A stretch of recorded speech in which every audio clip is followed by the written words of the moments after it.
Hi అండి, నేను మీ శ్రీదేవి. ఈరోజు ఎగ్ ఫ్రై చేసే కోసం ఇవన్నీ రెడీ చేసుకున్నానండి. చూడండి, పచ్చిమిర్చి, కొబ్బరి, చిన్నులపాయలు, జీలకర్ర, ఉప్పు, కొత్తిమీర, కరివేపాకు ఇవన్నీ చేసుకున్నాను. ఇప్పుడు ఎగ్స్ అయితే బాయిలర్లో వండుకున్నానండి. వాటిని తీసి చూపిస్తాను. ఉదయాన్నే రైస్ పెట్టేస్తూ అలాగే ఎగ్ బాయిలర్లో ఎగ్స్ వేసేసానండి. ఎగ్స్ అయితే ఉడికిపోయినాయి, ఆరిపోయినాయి కూడా. వీటిని ఇప్పుడు ఒక బౌల్లో తీసుకొని ఒలుచుకొని నీట్గా కడుక్కోవాలి. నీట్గా ఒలుచుకుంటున్నానండి.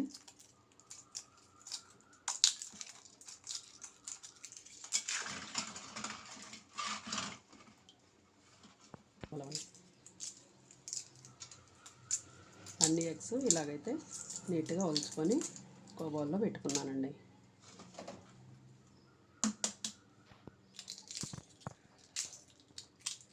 అన్ని ఎగ్స్ ఒలిచిన తర్వాత ఇలా ఉంటుంది. ఇప్పుడు పచ్చిమిర్చి అన్ని నీట్గా కడుక్కొని ముక్కలు చేసి మిక్సీ జార్లో వేసేసుకోవాలి. కట్ చేసుకొని వేసుకున్న మిరపకాయల్లో ఉప్పు, రుచికి సరిపడా ఉప్పు, జీలకర్ర, వెల్లుల్లి వేసేసుకోవాలి. ఇప్పుడు కొబ్బరి అయితే ఇవి పెట్టుకున్నాం కదండి, ఇవి నీట్గా సన్నగా కట్ చేసుకొని మిక్సీ జార్లో వేసేసుకోవాలి. జార్లోకి కట్ చేసుకున్న కొబ్బరి ముక్కలు వేసుకొని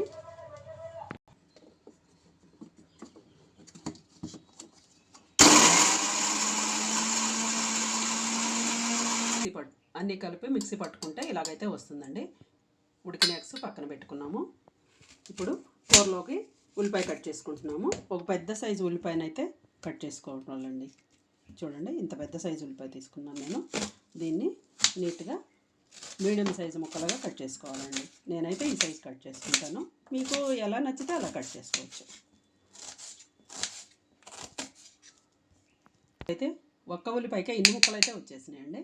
చూడండి, ఇప్పుడు ఫ్రై చేసుకోవడం కోసం పొయ్యి మీద బాండి పెట్టి స్టవ్ వెలిగించుకొని ఫ్రైకి సరిపడినంత నూనె అయితే వేసుకున్నానండి.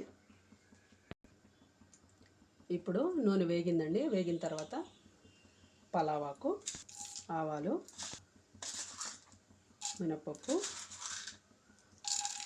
పచ్చెనపప్పు, జీలకర్ర అండి వేగాక ఎండుమిర్చి వేసుకోవాలండి. ఎండుమిర్చి ముందుగా వేసుకుంటే మాడిపోతుంది, అందుకని తల గింజలు కొంచెం వేగిన తర్వాత వేసుకుంటే సరిపోతుంది. ఇప్పుడు 2 కరివేపాకు రెమ్మలు తాలింపులో వేసుకోవాలి. కరివేపాకు కూడా వేగిన తర్వాత ఉల్లిపాయ ముక్కలు అయితే వేసుకోవాలండి.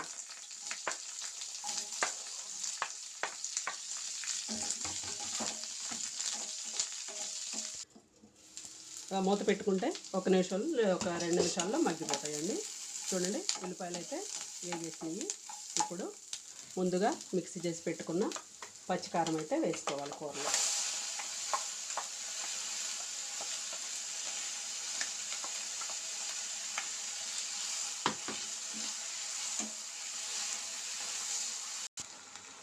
పచ్చికారం అంతా వేగేటప్పుడు కొంచెం పసుపు, కొంచెం ఉప్పు వేసుకోవాలి. ఉప్పు ముందు మిక్సీకి వేసేటప్పుడే వేసాం కాబట్టి ఇప్పుడు కొంచెం వేస్తే సరిపోతుంది. 2 నిమిషాలు ఫ్రై అవ్వాలండి. ఫ్రై అయిన తర్వాత మాత్రమే మనం ఎగ్స్ వేసుకోవాలి. అప్పుడే పచ్చివాసన లేకుండా ఉంటుంది. ఇప్పుడు మూత పెట్టి 2 నిమిషాలు మగ్గనివ్వాలి. మగ్గితే అప్పుడు పచ్చివాసన లేకుండా బాగుంటుంది.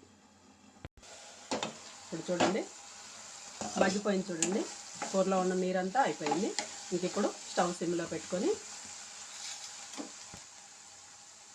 ముందుగా ఉడికించి పెట్టుకున్న ఎగ్స్కి ఇలా ఘాట్లు పెట్టుకొని కూరలో అయితే వేసుకోవాలండి.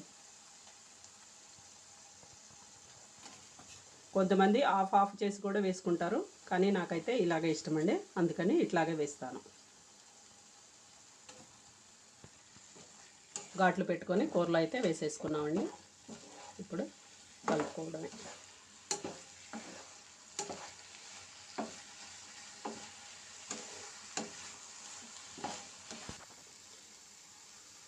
ఫ్రై అయితే ఏగిపోయిందండి. ఇప్పుడు ముందుగా కట్ చేసుకొని 2-3 సార్లు నీళ్ళల్లో కడుక్కొని ముందుగా పెట్టుకున్నటువంటి కొత్తిమీరని విత్తోటి గార్నిష్ చేసుకుంటే ఎంతో టేస్టీగా ఉండే పచ్చికారం ఎగ్ ఫ్రై గార్నిష్ చేసుకుంటే ఎగ్ ఫ్రై అయితే రెడీ అయిపోయిందండి. చూడండి ఎంతో టేస్టీగా ఉంటుందండి ఈ పచ్చికారం కోడిగుడ్డు వేపుడు. లైక్ చేయండి, షేర్ చేయండి, వీడియో ఎలా వస్తున్నాయో కామెంట్ చేయండి.